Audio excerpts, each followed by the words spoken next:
Selamat berjumpa kembali dalam layanan audio sahabat seperjalanan. Hari ini adalah hari Minggu 27 Agustus 2023. Tema renungan saat teduh kita dengan judul Berubah Sebelum Terlambat. Berubah sebelum terlambat.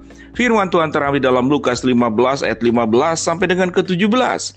Lalu ia pergi dan bekerja pada seorang majikan di negeri itu. Orang itu menyuruhnya ke ladang untuk menjaga babinya. Lalu ia ingin mengisi perutnya dengan ampas yang menjadi makanan babi itu. Tetapi tidak seorang pun yang memberikannya kepadanya.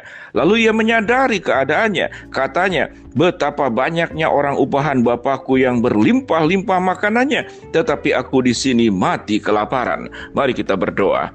Bapa yang di dalam surga, kami ingin belajar melakukan sebuah perubahan hidup sebelum segala-galanya terlambat.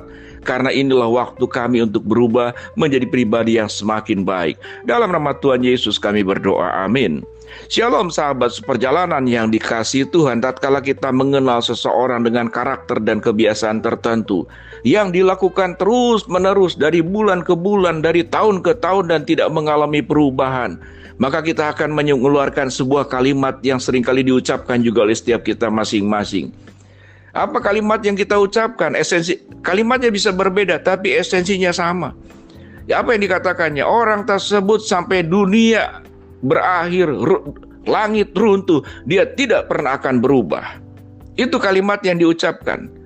Artinya sikap keras kepala untuk segala sesuatu yang buruk pada diri kita, pada prinsipnya adalah merugikan diri sendiri dan juga kemudian bisa melukai orang lain dan merugikan orang banyak. Sikap berubah itu adalah sesuatu yang dilakukan oleh anak Tuhan. Yang tidak boleh itu berubah-ubah. Ada anak Tuhan yang mau berubah tapi berubah-ubah. Seminggu berubah jadi orang baik, seminggu lagi berubah menjadi orang yang tidak baik. Di waktu tertentu dia kelihatan menjadi orang yang setia, mengikut Tuhan, tapi di waktu lain dia menjadi pribadi yang berbeda, yang berkajang hidup dalam dosa, yang memupuk karakter-karakter buruk, yang tidak pernah mau dikikis dan dibuang. Maka itu adalah kelompok anak-anak Tuhan yang berubah-ubah. Tetapi jadi kita menjadi anak Tuhan yang mau berubah.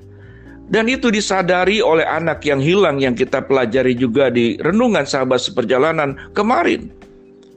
Apa yang dilakukan seseorang itu kalau mau berubah?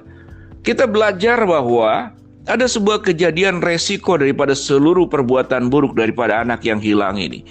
Dia telah menghabiskan harta yang sudah dibagikan oleh bapaknya. Kemudian dia hidup berfoya-foya sampai terjadi kemudian bencana kelaparan.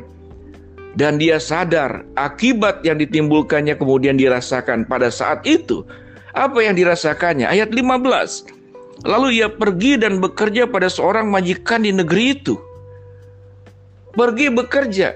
Kalau melihat karakter anak bungsu ini, jangan-jangan sewaktu dia di rumah bapaknya, dia tidak pernah terlatih bekerja. Dia suruh bekerja pun tidak mau. Dia tidak mau. Kalau dia ingin memang membantu pekerjaan bapaknya, dia tidak akan minta harta bendanya. Warisan yang menjadi hak dia yang sebelum waktunya. Dia tidak pernah bekerja, namun kondisi keadaan, kemelaratan, bencana yang terjadi membuat mau tidak mau untuk mempertahankan hidup. Apa yang dilakukan anak bungsu ini? Lalu ia pergi dan bekerja pada seorang majikan di negeri itu. Apa yang dilakukannya? Orang itu menyuruhnya ke ladang untuk menjaga babinya. Yang lebih tragis adalah ayat 16. Lalu ia ingin mengisi perutnya dengan ampas yang menjadi makanan babi itu, tetapi tidak seorang pun yang memberikannya kepadanya.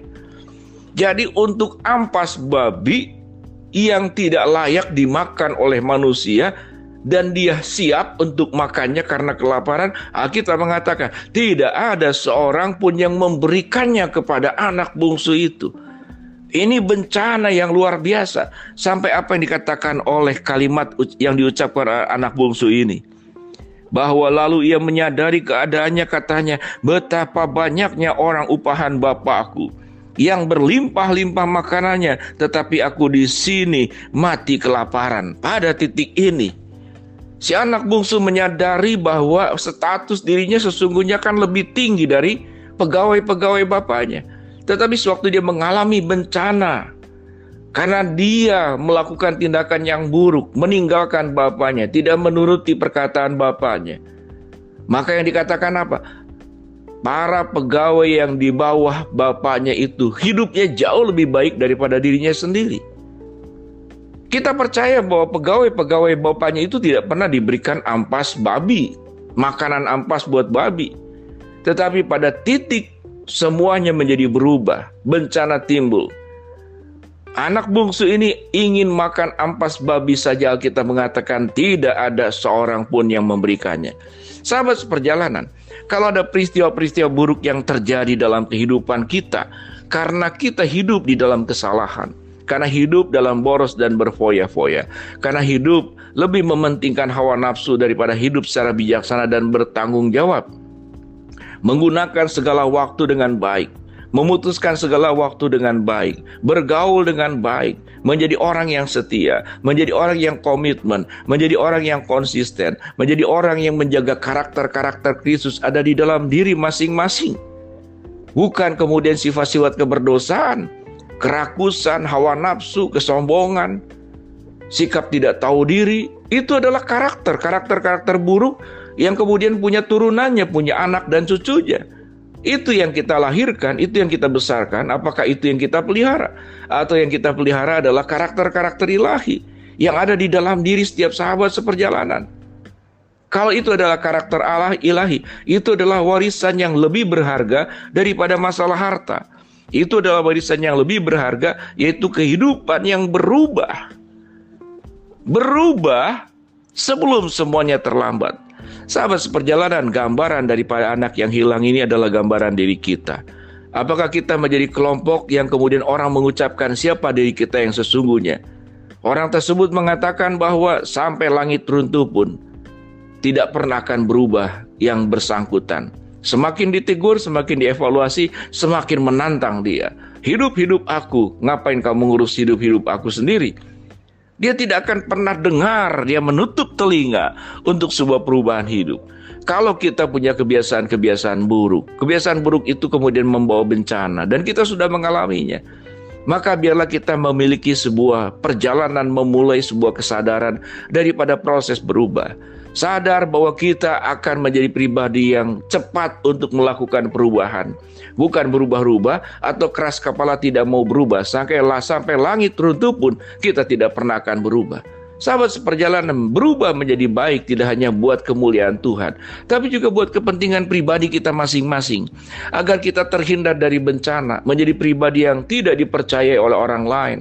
Tidak pernah berani orang mengoneksi hidupnya kepada kita. Kemudian kita hidup dalam bencana kelaparan. Kita hidup dalam kesendirian, orang tidak takut dekat dengan kita. Maka berubahlah saat sekarang. Biarlah kita menjadi pribadi yang diubahkan oleh Allah. Karena mengapa? Karena berubahlah sebelum terlambat. Setiap kita punya sifat-sifat buruk yang harus diubahkan mulai saat ini. Mari kita lihat, mari kita teliti, mari kita simak, mari kita tuliskan apa keburukan dan kebusukan yang ada dalam hidup setiap sahabat seperjalanan yang harus dirubah. Maka berubahlah sebelum segala sesuatunya terlambat. Mari kita berdoa.